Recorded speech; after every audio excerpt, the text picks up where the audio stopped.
ఆకలైతుందని ఇంటికాడ ఏం తింటాము పొంగ పొంగ తొవ్వల ఏ హోటలనన్నా తిందామని పోతే మట్టుకు పైసలు పెట్టుకొని మరీ రోగాలు కొనుక్కున్న వాళ్ళు అవుతారు. పెద్ద పెద్ద పేరుగాంచిన హోటళ్ళు ఎన్నో ఉన్నాయి. తాదన ఉండే కూరగాయలతోని వండి పెట్టే హోటళ్ళు ఎన్నో ఉన్నాయి అంటారు. అవిట్లా తింటే రోగాలు వచ్చుడేందే బాలన్న అంటారా చెప్తాపండి. అగో ప్లేట్ నిండా మంచిగా చికెన్ బిర్యానీ పెట్టుకున్నట్టుండు కదా, ఎందుకు మరి అంత దగ్గరికి వెళ్ళి చూపిస్తుండ్రు అంటారా? మంచిగా పరీక్ష పట్టి చూడండి. నూనెలో మంచిగా ఏగిచ్చినాక కర్రెగైన మిరపకాయ లెక్క జిల్ల పురుగు కనిపిస్తున్నది కదా.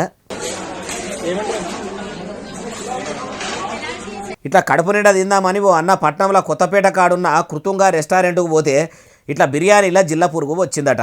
ఆకలి మీద ఉండి చూడకుండా తింటే ఏ సప్పుడు లొల్లి గడబడ ఉండకపోవు కానీ అన్న కళ్ళు మంచిగా పనిచేస్తున్నట్టున్నాయి. ఇట్లా బిర్యానీలో వచ్చిన జిల్ల పురుగును చూసి ఆకలే చచ్చిపోయిందట. అంతా కక్కొచ్చినట్ట అయిందట. హోటళ్ళను పిలిచి ఇదేనా మీ హోటల్లో పెట్టే క్వాలిటీ బిర్యానీ, ఇట్లనే నా జిల్ల పురుగు వచ్చుడు అని పిలిచి మరీ చూపెట్టిరట. వస్తే వచ్చింది అయితే ఇప్పుడు ఏం చేయమంటావు అని మళ్ళా ఉల్టా వాళ్ళే అన్నారట. అసలే ఆకలి మంట మీదికెళ్ళి వాళ్ళు అన్న మాటలకు ఇంకింత మంటలేసి వీడియో తీసి ఇంటర్నెట్లకు ఎడిస్తే కొత్తపేటలో ఉన్న కృతంగా బిర్యానీ రెస్టారెంట్ల భాగవతం మొత్తం బరిబద్దలయ్యింది. చూసినారు కదా ప్రజలారా.